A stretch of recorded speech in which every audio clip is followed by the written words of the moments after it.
You're listening to a Roddenberry Podcast. Don't touch that dial. We'll be right back.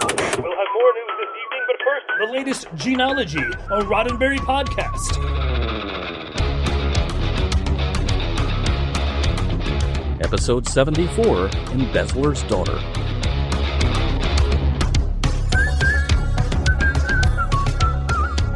Welcome to Mission Log Gene-ology. I'm Earl Green. And I'm Ashley Thomas. Each week on Mission Log Gene-ology, we set out to gather evidence to try to verify the claim that Gene Roddenberry's morals, meanings, and messages can be found not only in Star Trek, but in his early TV writing as well. But first, can we stop and get a couple of avocado milkshakes? They do bring all the thugs to the yard. Damn right. They're better than yours. We could... you know what? Never mind. This will make more sense when we get into the episode.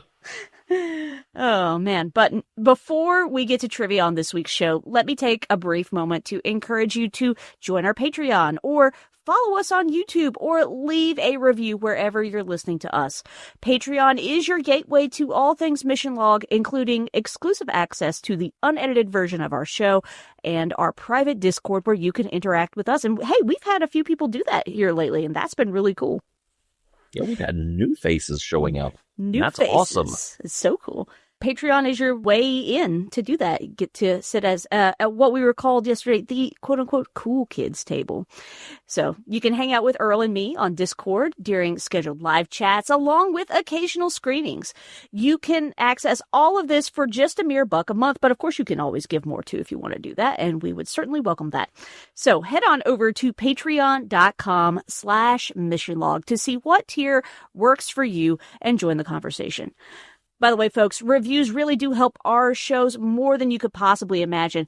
Even if you can't come up with the words for a written review, one of those 5-star ratings really does go a long way to tell the algorithm that you think Earl and I are way cooler than some avocado milkshakes. And other people might like us too.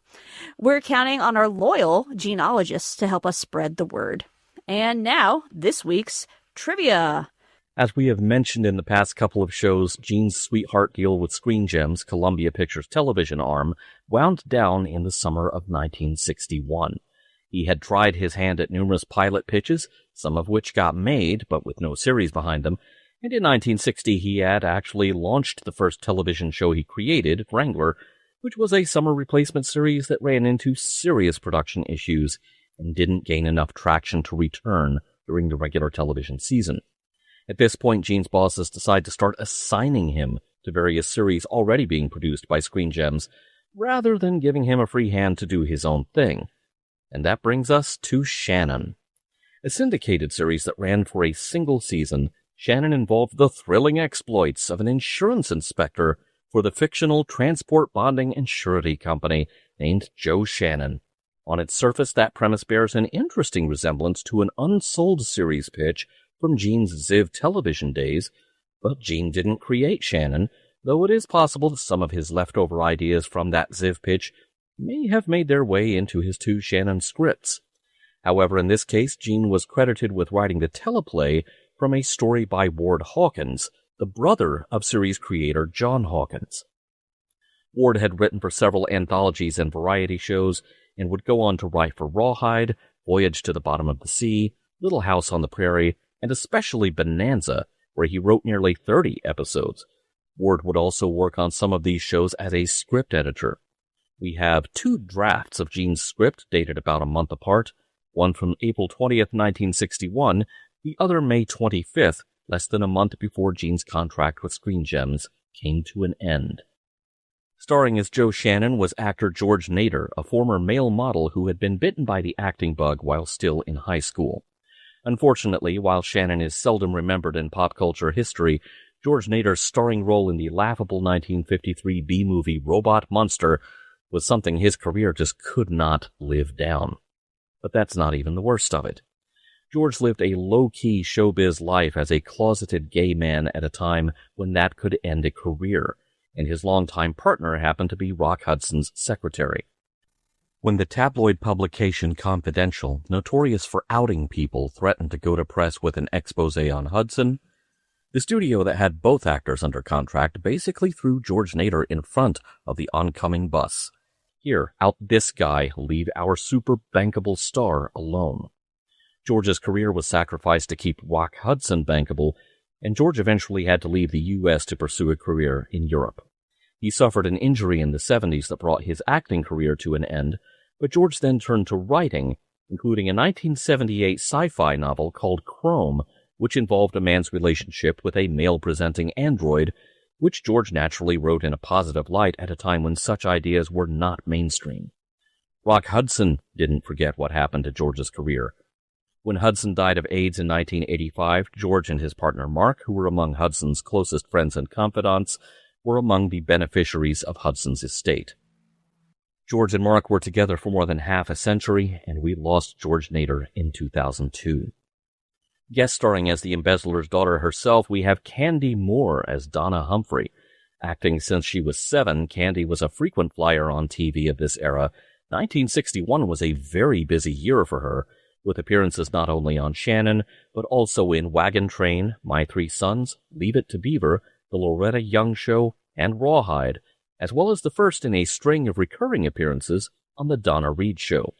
She played Lucy's daughter in The Lucy Show beginning in 1962, making frequent appearances on that show over 3 years. Her film credits include Tomboy and the Champ, Night of the Grizzly, and Raging Bull. In the show, Joe Shannon takes his orders from his boss, a man named Bill Cochran, and we'll talk about the actor who played Bill next week, but right now, let's go out on the high note of talking about George Nader's real co-star in this series, a 1961 Buick Special, which was heavily modified to include a bunch of gadgets that would not have been out of place in Dick Tracy's arsenal. Shannon frequently got his marching orders from Bill on a car telephone.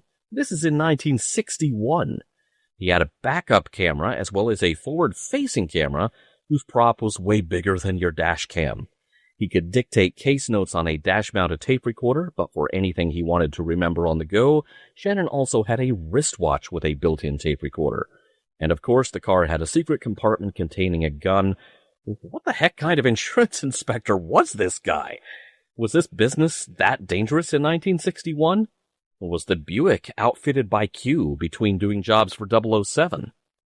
Actually, that last question really is the crack between which Shannon disappeared from pop culture history. A couple of years later, this show would have been age to cash in on the space-age spy gadget craze in the wake of the first James Bond film. As it is, Shannon suffered the fate of many a syndicated show at those times in history when broadcast networks laid claim to most of the evening time slots. It was on at different times in different cities and didn't have the promotional push that helped many a network show cut through the clutter. One of the only visual references to the show that exists now is a single frequently reproduced newspaper ad proclaiming Shannon's time slot Monday night at 9:30 p.m. on Madison, Wisconsin's own WISC-TV, Channel 3. That's one place you could see Shannon back then, but where can you see it now? A handful of episodes are on YouTube and archive.org, including Embezzler's Daughter.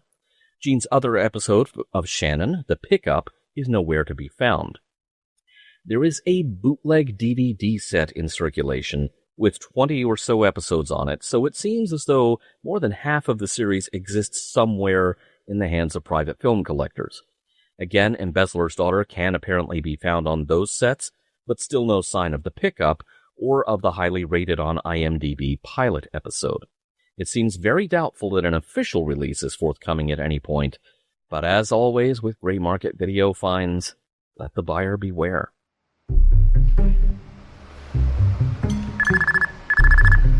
Do I have the man in gray flannel? Thought I'd buzz while she's out getting us a malt. 6 to 5, it's chocolate. I said these phone calls cost money. We're already in hock for 100,000. At 16, dear and glorious leader, the flavor of a malt can be the most important decision of the day. If you want business, I'm being followed. A tandem in California, license PML 893. I'm wondering if they were in Yuma for the same reason as me. If there's anything to that story about her father ditching his accomplices, this could make sense. Right. They'd want her as bad as we do. He's still the only lead to her father. I don't like question marks, Shannon. Jump them if necessary. I'm flying out. Have the answer for me when I get there. I'm responsible for this girl, Cochran. She's a nice kid, has guts, I like her, and I'm not taking chances on her being hurt. Going to try ducking these characters. See you tomorrow. Shannon. Operator, give me the State Highway Patrol Office. Indio.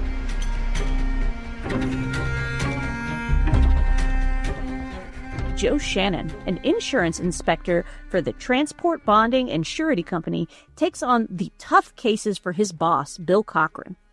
Shannon travels to and arrives on the scene in a late-model Buick brimming with gadgets, but his cunning and his instincts are his chief weapons in cracking his toughest cases. Prologue. Our story opens on a man who is strategically placing a toupee on his head, seated in a small hotel room. After perfectly combing it into place, he picks up a large sack, dumping the contents into a suitcase. But that's not dirty laundry, it's laundered money. And it's enough to load up that suitcase. The man shuts the suitcase and makes for the door, knocking a travel brochure to Japan on the ground as he exits. Act 1. Joe Shannon has picked up a hitchhiker. It's a teenage girl, Marie, or is it Mary, or maybe her name's actually Donna. Donna Humphrey. She's the daughter of the man Shannon is trying to find, Elliot Humphrey. Elliot may have stolen $100,000 from a bank transport, and Shannon is trying to keep the insurance company from paying out on this claim by finding Elliot, and hopefully the money. He's hoping that by finding Donna, he'll find Elliot. However, Shannon's not the only one who's found Donna. They're being pursued by another car, likely Elliot Humphrey's robbery accomplices. Shannon raises his car's video camera, making sure to get a good look at the folks riding behind them. They take a pit stop for a malt, avocado malt specifically. While Donna goes inside for their refreshments, Shannon places a call to his boss, Bill Cochran, using his car phone, a massive luxury feature for the time, and also expensive, as Bill reminds him. He's calling to give Cochran the license number of the thugs in pursuit. Also, he calls the police to have the aforementioned thugs intercepted. Can't be too cautious. Shannon and Donna take off down the road, continuing to be pursued by the other car. But here comes the cavalry. The police have now joined the conga line of pursuit. The other car isn't slowing down, so the police turn on their siren. Big mistake. The other car takes aim and fires, shooting out the police car's tires and sending them careening off the road. Shannon calls for the highway patrol to let them know about their man who just went into the ditch. There's only one way to try to shake these Mad Max wannabes now. Shannon tells Donna to buckle her seatbelt tight. What? She didn't already have that done already? And here they go. Shannon takes a hard right onto a dirt side road, hoping to leave their pursuers in a cloud of dust. Except that it didn't work. They're still hot on Shannon's tail, and now they're shooting at them. Shannon takes another hard right turn, kicking up a cloud of dust as he and Donna cut through the sand. It's just the diversion they needed. Their pursuers are now spinning their wheels in the sand while Shannon and Donna get away. Act 2. Donna and Shannon have made it to Hollywood. Donna's been set up in a hotel with a policewoman chaperone, Kay Summers. Shannon sits Donna down for a serious talk. He tries to tell her what her father's doing, but not without compassion. The man is a washed-up character actor who's lost both his job and his wife. He's acting out in order to try to provide for the one thing he has left, his daughter. He needs her to confirm his suspicions. Donna tries to play dumb and divert the conversation, saying that no, her father's a salesman now and he's on a business trip. But that's not it at all. Donna's aunt saw her burning her father's last letter, postmarked Los Angeles. Why would she do that, if not trying to hide evidence of his true plans? Now, Donna, are you going to try to run away with your father, or did you come here to stop it? Policewoman Kay Summers enters the scene again, bringing each of them a drink. Donna asks why she needs a chaperone, and Shannon points out that it's because she's under 18 and the court ordered it. Donna diverts the subject again, highlighting her maturity. She bets Shannon would have thought she was older if he didn't already know her age. Why, she was even asked out by a college boy once. And then she goes on to allude how attractive she thinks an older man like Shannon is. They've been through quite a bit together, you know. Avocado malts, a car chase, and being shot at. It's basically the same thing as being shipwrecked together. Shannon pulls the conversation back to reality. Shannon explains that his wife died in a car crash 5 years ago. Donna's her match in beauty, but Donna's not got some things that only come with age. Experience, education, and wisdom. That's what makes her a fully formed woman, not just her exterior beauty. She was beautiful inside and out, and Donna will certainly be that, but it will only come with time. Now, let's get back to the main point.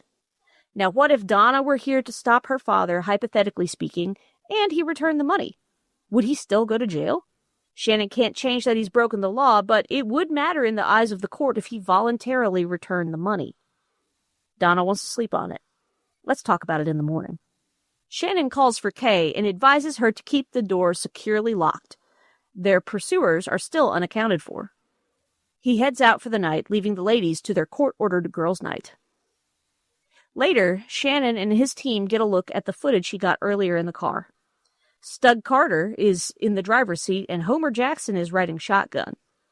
They're wanted in multiple states for assault, armed robbery, and a whole laundry list of other things. That tracks for the crime committed by Humphrey and the reason they'd be pursuing his daughter. Humphrey is still unaccounted for, and worse yet, they know he's taken his old makeup kit. He could look like anyone. But surely, even in disguise, Donna could recognize her own father. Right? But Shannon isn't totally sure of Donna's willingness to cooperate. Cochran suggests making her talk, but come on, we're not going to do that to her, dude. The phone rings and, Donna's made a break for it and is heading directly to a certain hotel's address. It sounds like we don't have to wait until Father gets home. He may already be there. Shannon heads in that direction, but wait, it looks like the two goons have beaten him to it. The goons watch Donna enter the hotel, then knock out Benford, the officer on duty who's been tracking Donna. Shannon steps on it. Meanwhile, Donna goes up to her father's room to find him. Except he's not in the room. She only finds the Japan brochure he had knocked to the ground earlier. Except that it's not a brochure. It's a ticket for a ship to Japan. And she's got to get to the dock post-haste if she wants to catch up with him. Donna opens the door only to find the brute squad waiting for her. They grab her and take her away. Shannon's just missed Donna at the hotel, and the hotel manager doesn't have a clue where the brute squad took her either. Lucky that Donna dropped that ship ticket. Let's get to the harbor. The Goon Patrol and Donna have made it to the harbor, where they spot Elliot Humphrey from afar. Donna tries to play it off, hoping that his disguise will fool them, but it doesn't. They make to rough her up, which is all the bait Elliot needs to start throwing punches. Shannon and company show up with them, with Cochran training his gun on Jackson, but Carter gets away. Shannon is in pursuit, but Carter takes aim, firing off several shots, forcing Shannon to take cover. Hiding amongst the freight cars present, Shannon sees an opportunity. Carter ran onto the platform of a crane's load. Shannon signals to the operator to lift its load into the air, forcing Carter to hold on for dear life. Shannon tells Carter to drop the gun, and he obliges. With both members of the brute squad back in custody and the money returned, Shannon promises Donna that the police will know her father turned everything over willingly and did not try to run off once he did. Act 3. Back in Cochran's office, Shannon's already getting his marching orders for a case that'll take him to Missoula, Montana. But Shannon's got a damp blanket to throw on those orders. He promised to take Donna Humphrey back to her aunt, and Donna's right here and seems perfectly happy with that arrangement. But Cochran's still not sold on how Shannon solved the case. In his opinion, they caught Donna in the act of trying to skip out of the country with her father and that money. Donna protests. She came to stop her father from leaving. And once again, looking all moon-eyed at Shannon, she says she knew she had the best backup. In any case, Shannon tells his boss, "We're going to make a stop and pick up an avocado malt." Donna says they could even bring back the recipe for Cochran, which Cochran politely declines. He's probably afraid they'll try to write it off as a business expense. The end. Okay, Ashley, I've got to call you on it. Not a band name, but definitely an album name. Court Ordered Girls Night. Well done. Well done. Hey, growing up rather tomboyish. I didn't have a ton of girls' nights growing up, not at least until I could drive and was actually friends with other girls. So, so I didn't get all the sleepovers and girls' nights and that other ladies my age did. So I'm like, court-ordered girls' night. That's fun. That's going to be my Gene-ology band name. I kind of love the little opening narration over this show's opening credit. This is George Nader, starring in another adventure of Shannon. I know the opening credits are all about explaining the premise of the show and trying to give the audience a reason to stick around. And doing this with an economy of imagery or music or words or whatever. And on both of those counts, this just comes up short, and it seems so charmingly quaint because it's like, yeah, that's me driving my car. That's my name in the big fancy font. I'm the guy playing Shannon. Tune in, won't we? As soon as the episode starts and you get the image of the car, it's like, oh, they're putting the car commercials at the front of the episode this time, which, is what they did with Wrangler. I was about to say, this is Buick saving season. The imagery we got. So I just assumed, oh, we're opening with the car commercial this time rather than tacking it on to the end. That's smart. Nope, this is the car. How much did Buick pay to be in this show? That's what I want to know. It's probably a case kind of like, how many Trans Ams did Knight Rider go through? How many Dodge Chargers did Dukes of Hazzards go through? They probably furnished the vehicles and that bought their sponsorship or whatever. The episode that we have to watch does not include commercials. Right. But I have to figure everyone's Buick dealership got a sweetheart deal on a 30-second spot somewhere in there. Oh, I'm sure. I get a big laugh out of shows and movies that hinge on this premise that this person is an actor. They can blend in anywhere. Like makeup and spirit gum don't smell like something. They really do, trust me. Yeah. I'm assuming that writers who come up with this as a major plot point have never gone anywhere near the soundstage where their creations are being filmed. It's been a while since I caught a whiff of spirit gum. And it was to help Mr. Nerdy Blogger put on his Spock ears for when we went to the Renaissance Festival as Brienne of Tarth and Spock. As you do. As you do. It's fine. He got pulled over by somebody from the temporal crimes, and he's like, what are you doing in uniform at this Renaissance Festival? Blah, blah, blah. It was really funny. But anyway, that's the only time I've ever used it, and it has almost like a minty kind of scent, if I remember right. Does it really? They must have changed the formulation since the last time I had anything applied to me, because I remember a very chemical smell. I mean, almost like nail polish kind of smell, like, sort of acetone. So that's interesting. Nothing has been adhesed to me lately, so they may have changed it. Except for the occasional cat. I take that back. That was something else that I got about the same time, and I'm associating with it. The whatever it was, the applique came in a very similar bottle to the spirit gum. So disregard. Anyway, spirit gum, it has a scent. Yeah, it definitely does. And so the whole thing of, oh, this guy can blend in anywhere, that's what makes him dangerous. It's like, no, you could probably smell him from across the room, dude. Not for the last time, I am going to bring up the subject of one of the most problematic Have Gun Will Travel episodes that we watched, which is the episode Juliet. Because from the moment I read the stage directions in the script, I was going, please, let's not do Juliet 61, because I don't want that song in my head again. And it kind of gut-checked me here. I was trying to decide, should I feel a little skeeved out by the description of an exceptionally pretty girl of about 16 at that complex and wonderful transitional period of part child and part woman. Yeah, not feeling that. Not feeling that. I just think this is kind of a weird premise for a show to begin with. I don't understand why an insurance adjuster needs to be driving the Batmobile. Aside from that just being weird to me, this whole, well, I picked up a hitchhiker. It's this teenage girl I just happened to be looking for. Like, there was a lot of hand waviness in this episode. And I understand that we're trying to tell a story within a smaller period of time, but it just felt so boilerplate. I'm just like, is this Gene? Well, this is Gene rewriting someone else. Oh. Remember, he got the teleplay credit, but not the story credit, which is really interesting when you consider how much parts of this resemble Juliet. Yes. It seems like maybe he got this like hey, we need some polish on this last minute. Yeah.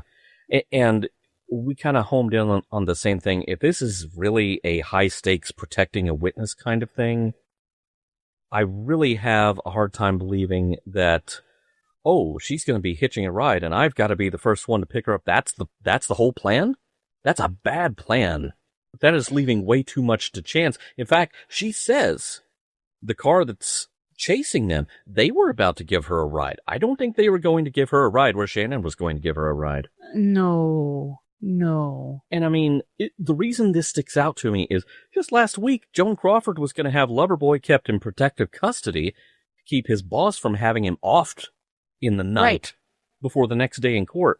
So I'm going to blame this on whoever sold the story premise but didn't get to write the teleplay. They can't possibly be this naive, not even in 61. Right. There was so much of this to where I was like, was this more commonplace back then? Because you'd think like if a younger girl was involved, then they'd be sending some women after her to like look after her, whatever. And yes, they do bring in policewoman Kay Summers, who's not even credited as Kay Summers in the credits. She's credited as policewoman. And our two, the Brute Squad isn't even credited at all. So, well, and here's the weird thing: Mr. Humphrey, he gets credited. I don't think did he get a single line in this? No, he did not speak. He did not say a ding dang word. So it feels like something somewhere may have got left on the cutting room floor. Yeah, except that we have the scripts. Well, the scripts changed before they hit the shooting stage. Originally, Humphrey did get lines and a bigger role to play in the final scenes, and that got changed radically. We'll talk about that shortly, but yeah, even though we have two drafts of the script, they were not done changing things, and it really seems like a lot of decisions were made that centered around keeping the number of speaking parts down to 4, maybe 5 people, because you had the hotel attendant, the other guy working for Cochran who got pistol whipped unconscious by the bad guys without them saying a word. Right. You had Donna, you had Cochran, you had Shannon. Did the policewoman say anything? Yes, she had like just a couple of lines, but she had more than Mr. Humphrey, who's the guy we're chasing the entire episode. This was an odd one. It really was, and the weirdness of the age difference. There was one line that I really homed in on because it just made me stamp my foot and say, okay, stop it. At 16, all girls are 18. Like, dude, no, just back the hell away from that right now. I was like, you could read this 2 ways. You can read this the ew gross way, or you could also read this as all girls who are 16 think they're 18 or want to be 18. Yeah, and I suppose that really can be extended to all teenagers in general, but he didn't say teenagers, he said girls. Yeah. That line did skeeve me out just a little bit. Yeah. Gas, 29 cents a gallon. Did you catch that? I didn't, man. Yeah, tells you where my mind is these days. Yeah. And also gas station attendants. I am just old enough to remember that being a job description. Yep. We had those too up until I was 5 or 6 with the gas station my mom would always stop at. It was like, yeah, it's self-serve now. And it really upset little 5-year-old me. It's like, I like the nice man who put gas in our car. It means we don't have to go anywhere. Yeah. I think in New Jersey that's still a job, like, because it creates work. It was a law for a long time. May still be, I don't know, where somebody pumps your gas for you in New Jersey. Yeah, it's one of those things that we remember it, but the living memory of it is fading fast. Yeah. You know, it's like if you watch the music video for Billy Joel's Uptown Girl, it's like, who the hell are all these guys singing with him? What are they doing there?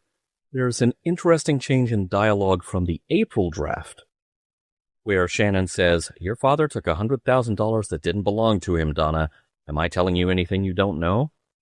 The draft from a month later has Shannon saying, and this is substantially what winds up in the episode, "My company insures and bonds all kinds of carriers, Donna. Now one of these, a firm that transports money between banks, had $100,000 burglarized." And the May draft also inserts more dialogue that just wasn't there before.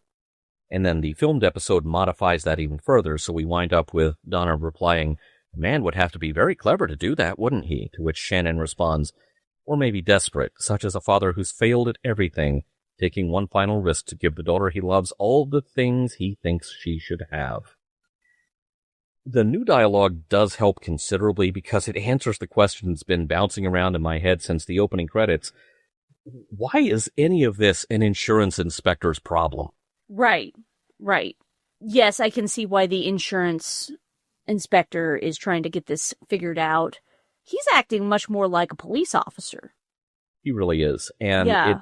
it's a very kind of standard issue cop show, protect the witness, keep the witness out of sight thing. And like I said, the clumsiness of the plotting in this one sticks out even more because we saw it done so well in the unproduced script for the Joan Crawford show. Right. Shannon records Captain Shannon's log for Bill Cochran to listen to later. This is something that no one can see from watching the episode. This was just purely from reading the script. It's been copied and duplicated, some pages of it, more than once over the years. But at first, I could have sworn that I saw on the printed page that Donna said she was going to see Bollywood again. Now, that would have been a whole different episode. It says Hollywood, but, that sort of Xerox of a Xerox thing going on. I swore the H was a B. Yeah, the second act of this show is going to be wild. Yeah, the dance number will be unrivaled. Okay, now, Cochran complains to Shannon that Shannon is running up charges with these car phone calls. Is this the first scene in TV history where someone's freaking out about their cell phone bill? I think so. You can't tell me Gene wasn't ahead of his time. He was way ahead of his time. Yeah, I'm just like, oh man, car phone, that's fancy. Chill out, Cochran. At least he's not texting while driving. Right, could be worse. That would be a rotary phone. Man, that would be it would be like T9 plus a rotary phone. That would be, crash. Oh, man. 2 letters in. Yeah, gosh, no. Couldn't do it. I'm really going to give away my age here. Shannon's rapport with his boss at the insurance company already had me thinking, Chief McLeod. There were a lot of shows in that era, where you had that kind of relationship between boss and employee, whether it was like a newspaper or cop show or apparently insurance agency. Kolchak the Night Stalker. Yeah.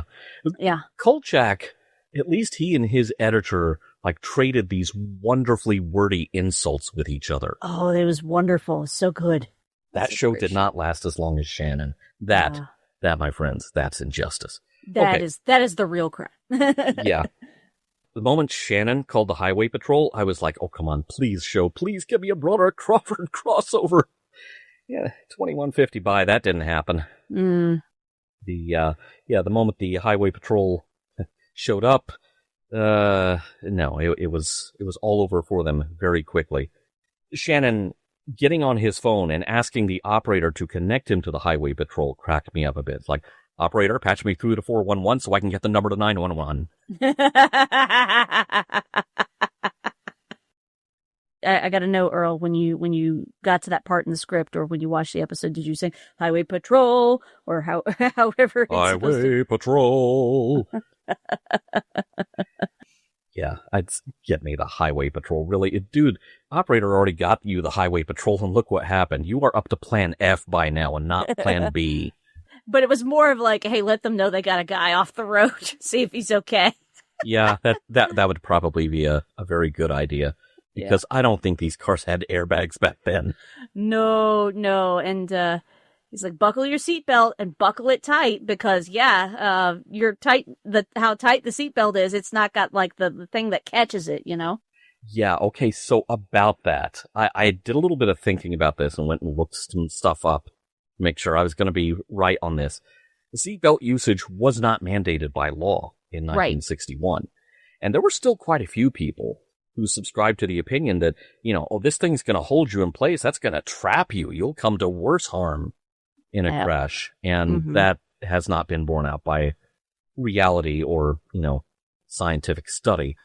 Right. There's a line not long afterward where Shannon tells Donna that their pursuers are probably not wearing their seatbelts and that he hopes to, and I quote, bounce that driver loose from the wheel. Hardcore, dude. Yeah, goodness. Another thing to keep in mind is that in 61, tighten your seatbelt, that was a lap belt. You did not have the 3-point seatbelts that are pretty much mandatory now.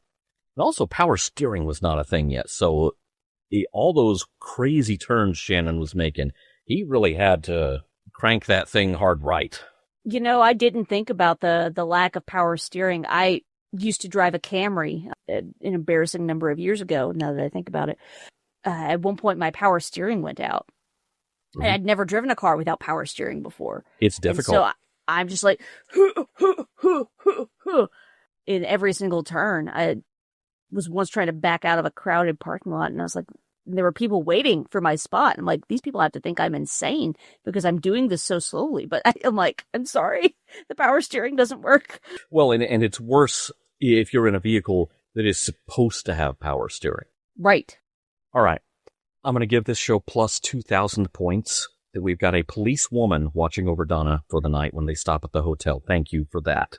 Yeah. Now I've got to dock a few points because the script is automatically going to task the policewoman with whipping up dinner for her. And she's serving Shannon and Donna drinks. It's like, okay, no, wait a minute. Is she a policewoman, a waitress, or a nursemaid? Right. And my thinking was, let's let Donna do the cooking. Let policewoman Kay Summers be impressed by the fact that Donna can do that. Let them both be capable in their own ways, even if it doesn't exactly shatter the 1961 glass ceiling. Yeah, I found myself like, oh, cool, we have a policewoman. That's neat. And then immediately annoyed that she's like, I'll put away the groceries. And then the next time you see her, she's bringing drinks to Shannon and Donna. I'm like, oh, maybe she's just polite. But at the same time, this is 1961? Yeah. Yeah. No. It's painfully 1961. This is expected code of conduct. Yeah. Now, when we get to the conversation where Shannon is trying to pull some information out of Donna, and she's like, oh, I think you're looking very Mickey-outy tonight. Do you not think I look very Mickey-outy tonight? Right. I was very relieved that he pushed back on that way harder than Paladin did. Thank you very much. Yep. Okay, in the April 20th draft of the script, there is a scene that I was very sorry to lose.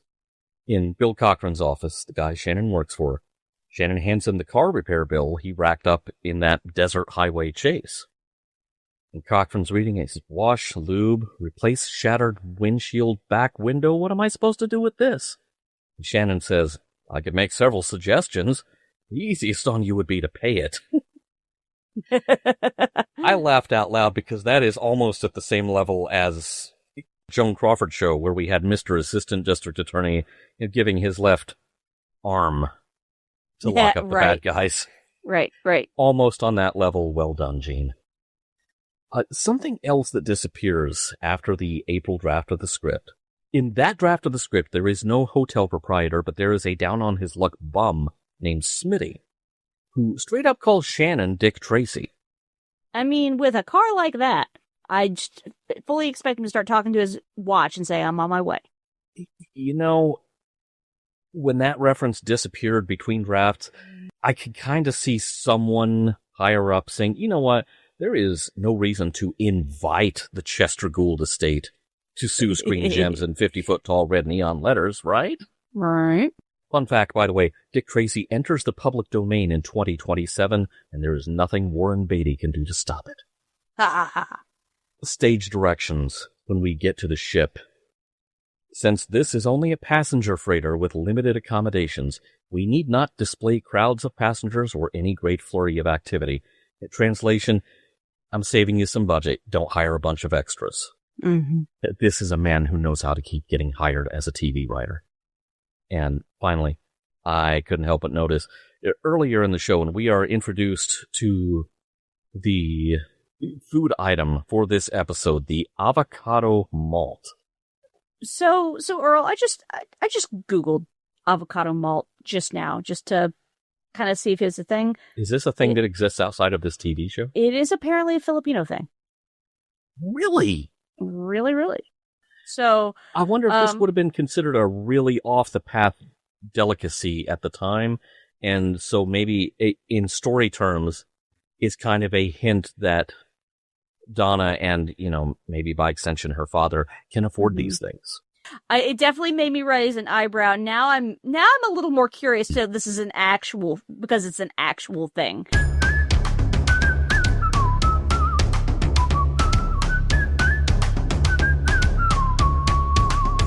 Our first episode of Shannon that either of us have ever watched.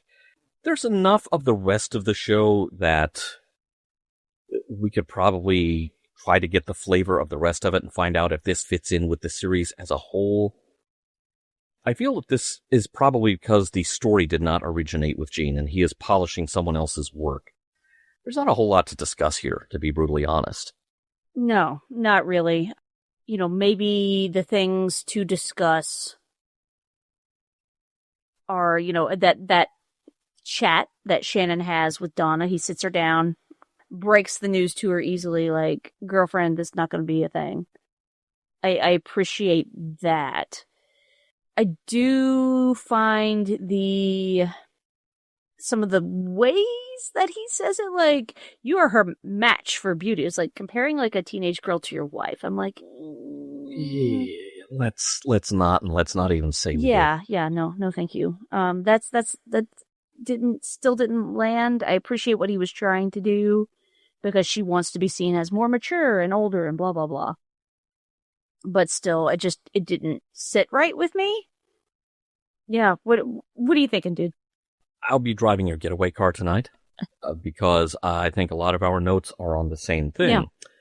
Those of you listening may be worth revisiting episode 37 of Gene-ology, in which we cover Juliet, an episode from the second season of Have Gun Will Travel, because Juliet involved a teenage girl by that name becoming smitten with Paladin, who was trying to protect her from a family of ex-Confederate thugs that had murdered the rest of her family.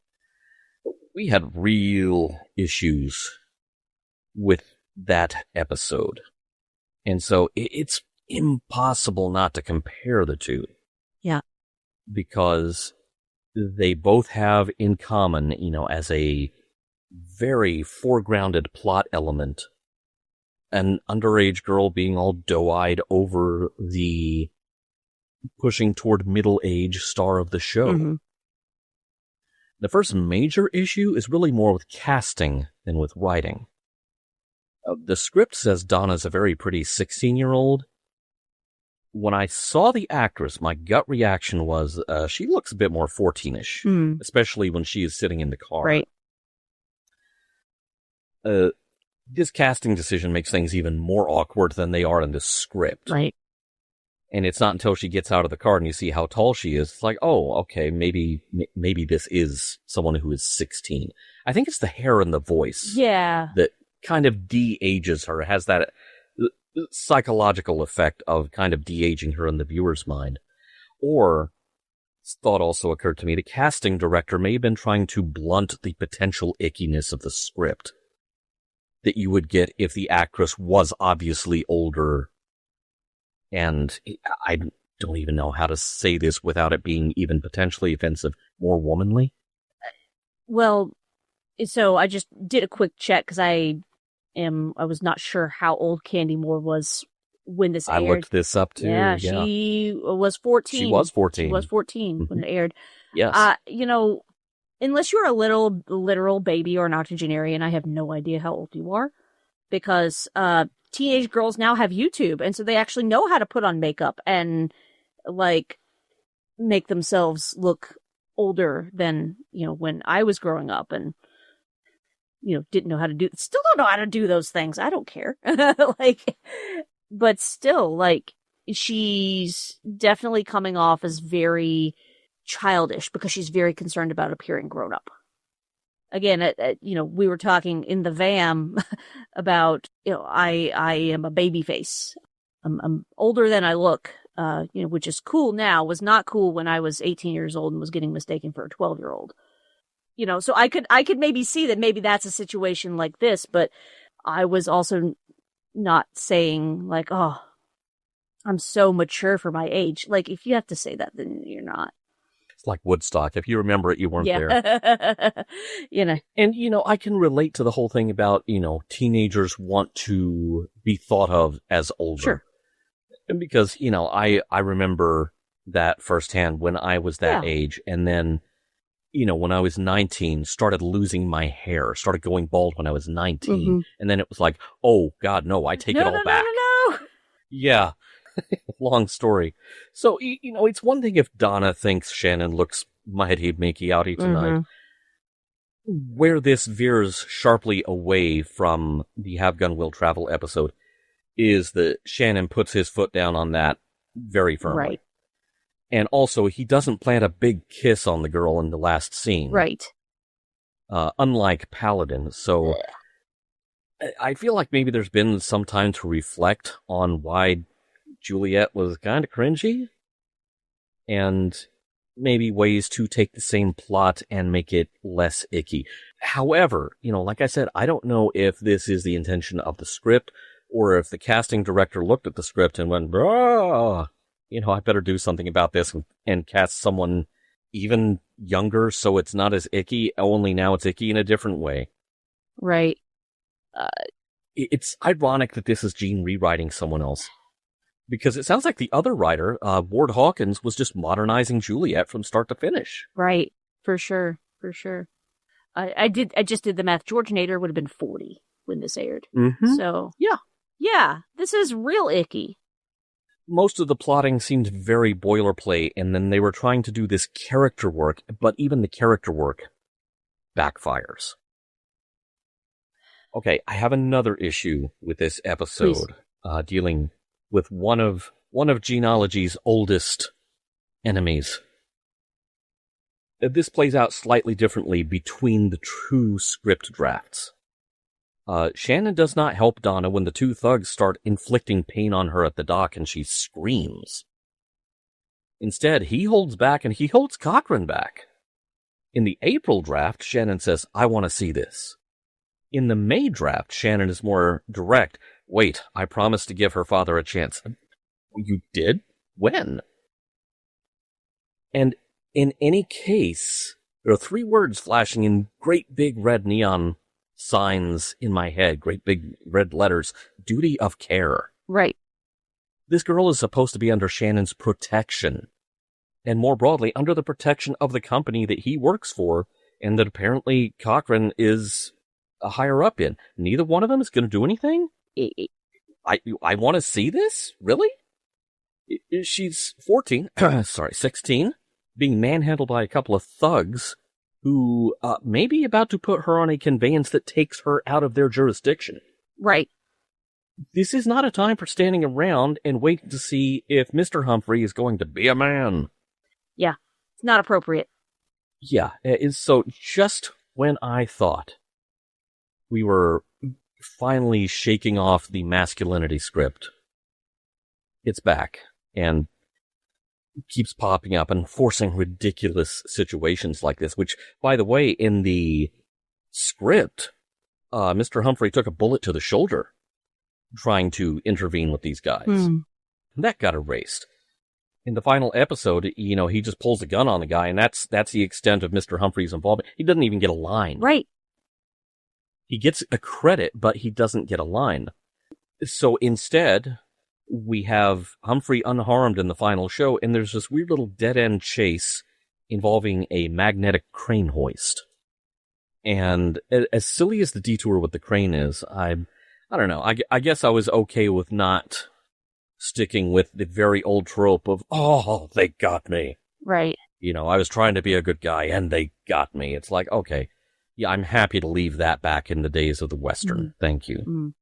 You know, one of the things that felt hand-wavy to me, and ironically, there was some literal hand-waving happening in the scene, is that Shannon convinces the crane operator, who we can't see in the episode. Maybe you could in 1961, but at least in the footage that we have been able to recover, the crane operator, who, might as well be the Invisible Man for as much as we can see of him, is taking orders from Shannon, is like, waving at him or whatever. And I'm like, this has to be like 18,000 OSHA violations to, lift this crane up with a dude standing on it.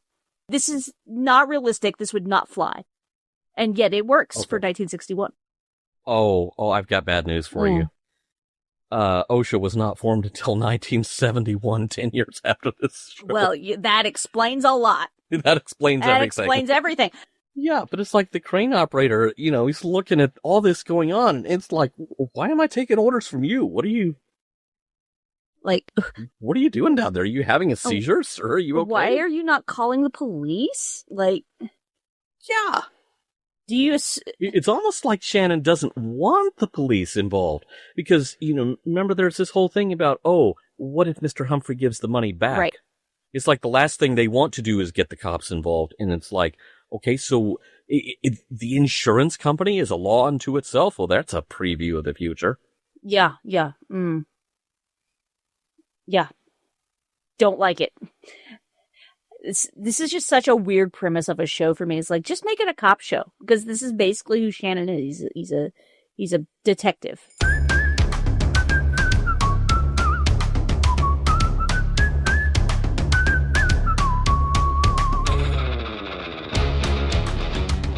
Okay, Earl, let's put this Buick in park. Any final thoughts? Morals, meanings, messages? N/A, not applicable. There really is not a message to this episode, and I really think that this is the difference between something that Gene originated 100% and something that he was, pointed to, said, hey, you're on contract, go rewrite that. There is no moral, meaning, or message here. There's a car chase. There's a punch-up or two. There's a kidnapping. There's some bad guys with snazzy hats. There's an underage girl being moon-eyed over the show's lead character, who is 40 years old, if the actor's age is anything to go by. I am glad that this last part played out differently from the last time Gene told the same story. But there's no there. There is nothing to learn from this episode. I am worried there may be nothing to learn from this series. I am going to sidestep some very prominent 2025 headlines and just say this. The show about an insurance company whose inspectors are armed with super high-tech gadgets and firearms and have wide latitude outside of law enforcement and acting without having to obtain warrants or face disciplinary action if they engage in violent confrontation. That hits really differently in 2025. Doesn't hit in a good way, if I'm to be completely honest. The more I have thought about the premise of this series, the more I have found myself asking, why is Shannon the hero?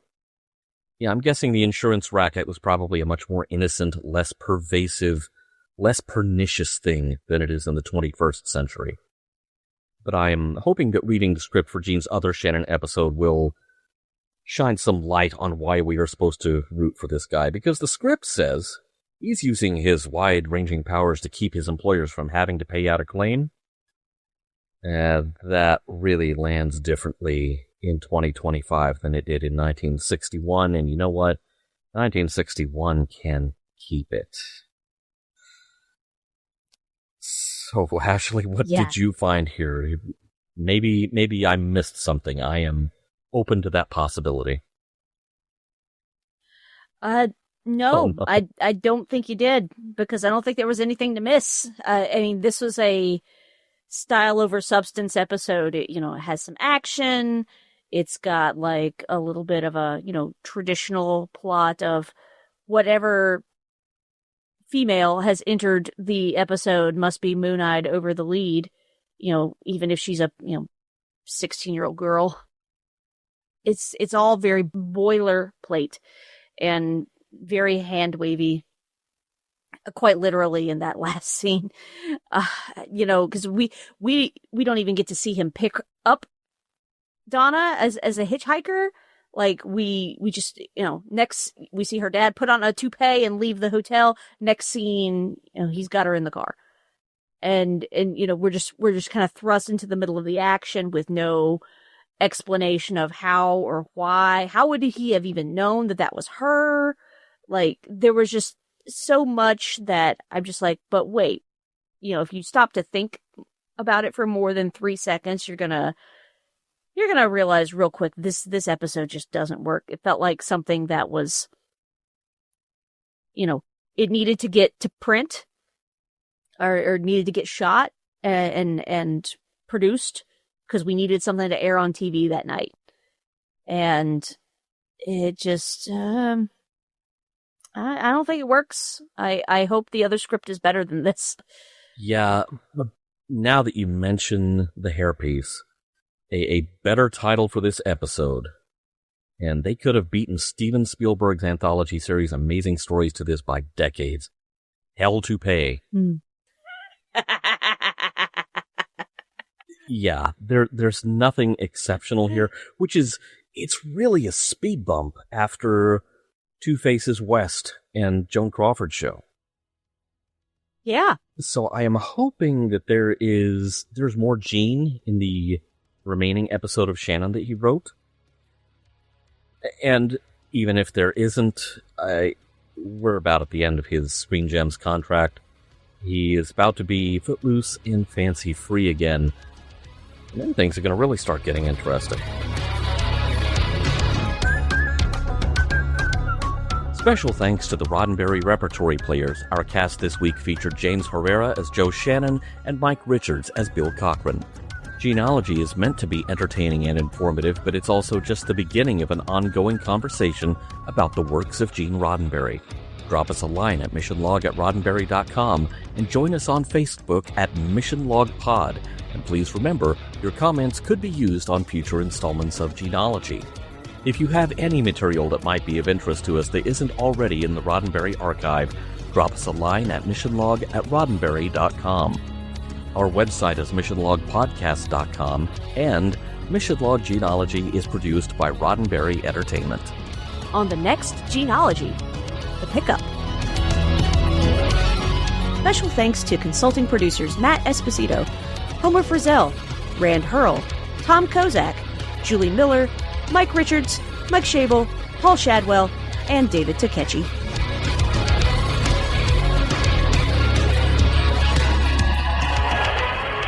We'll be back next week with more of your favorite programs. This concludes our broadcast day.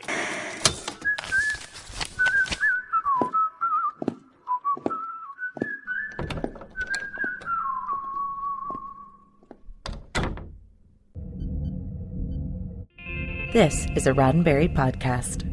For more great podcasts, visit podcast.roddenberry.com.